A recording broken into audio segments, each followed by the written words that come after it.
Hi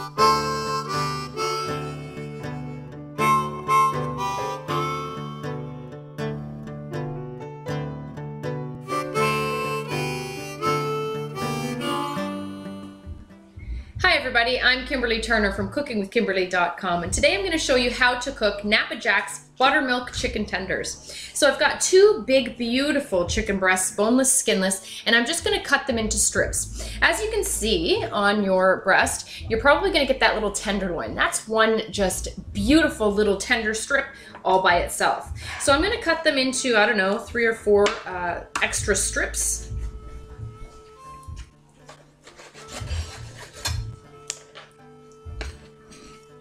I'm cutting slices about 1 inch to 1.5 inches, and then they are a good, I don't know, 2 inches thick.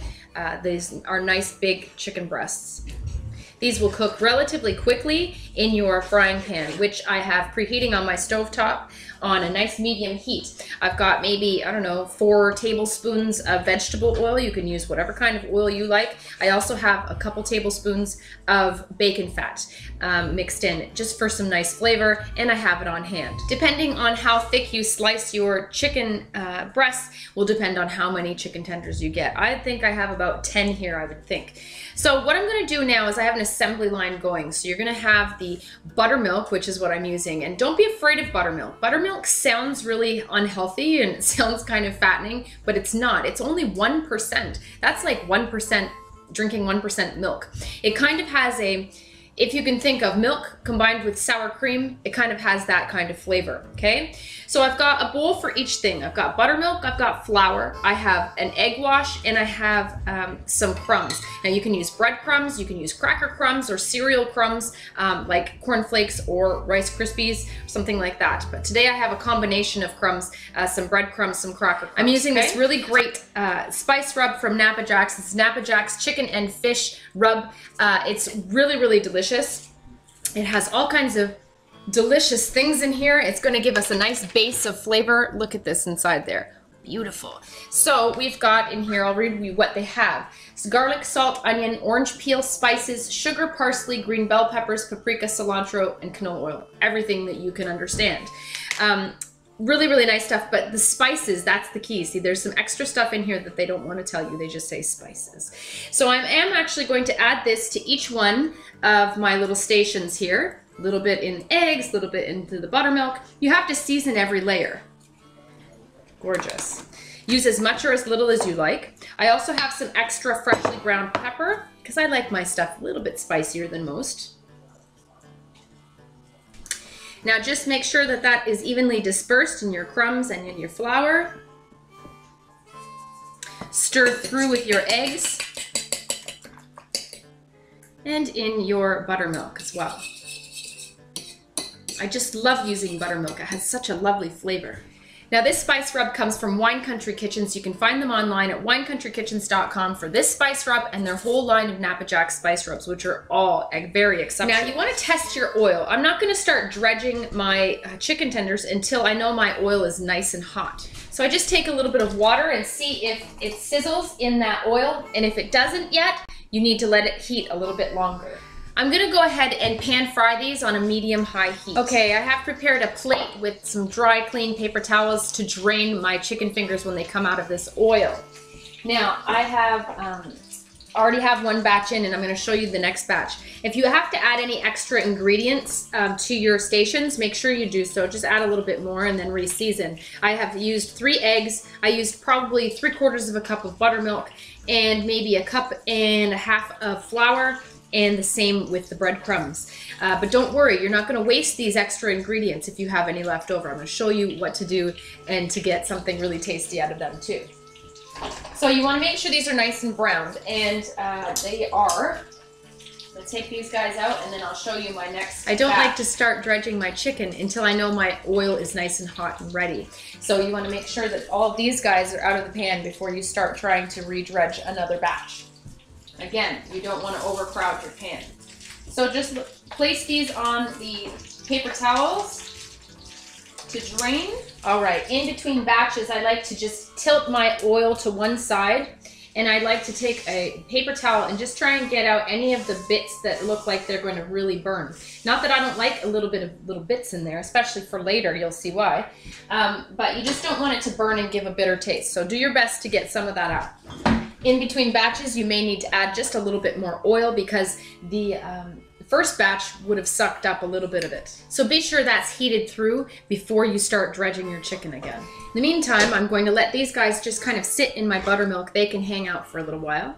Make sure they're nice and coated.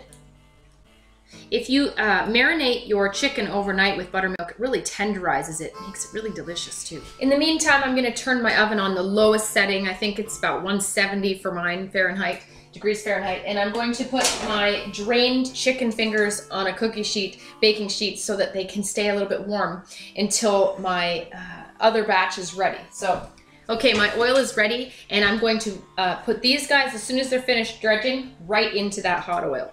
So from the buttermilk, let that drip off, any excess, into the flour. Make sure they get nice and coated. I can really smell that buttermilk. I just love using it. Okay, now shake off any excess that's on there and put that into the egg wash. And finally, into your crumb mixture. I like to try and use one hand to help toss the dry ingredients on and one hand to grab it because you're gonna get your hand dredged as well. Into that hot oil, you want them to sizzle. If that oil isn't hot enough and sizzling, it's just not gonna brown up nicely for you. This is also a great way to do fried chicken of any kind. And rinse and repeat on the remaining chicken strips. So I call this a piggyback.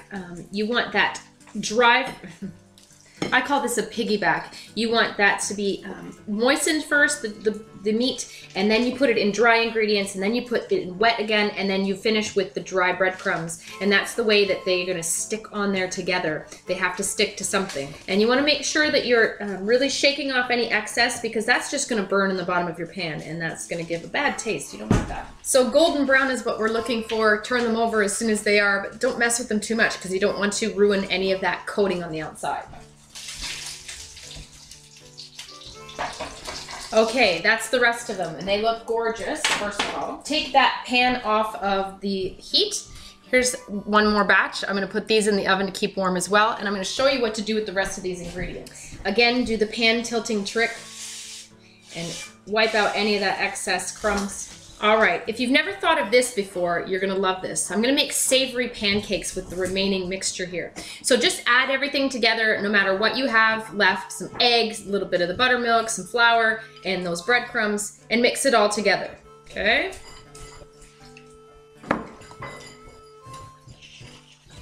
Now, just like breakfast pancakes, you're gonna add some baking powder. So I'm gonna add ½ teaspoon to this because I don't have a heck of a lot, but I do want it to rise. That's gonna help those pancakes rise.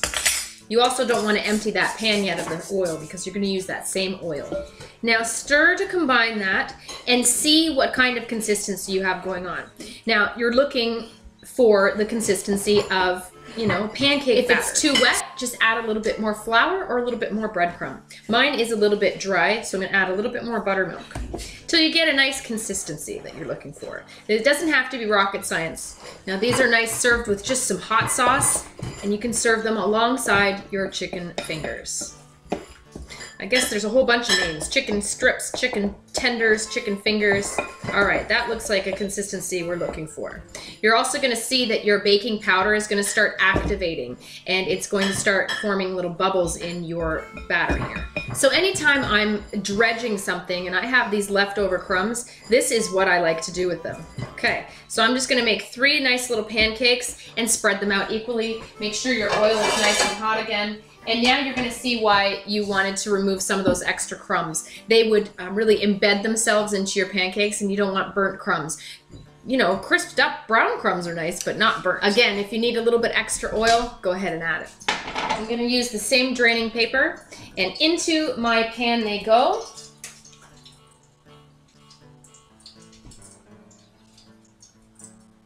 Now, just like any pancake, you're looking for those bubbles to start popping through the top. Once that happens, it's browned enough on the bottom and it's solidified enough that you can flip it over without it falling apart as well. So that's what you're looking for, little bubbles to pop through. All right, let's remove them from the pan. They're nice and browned and fluffy.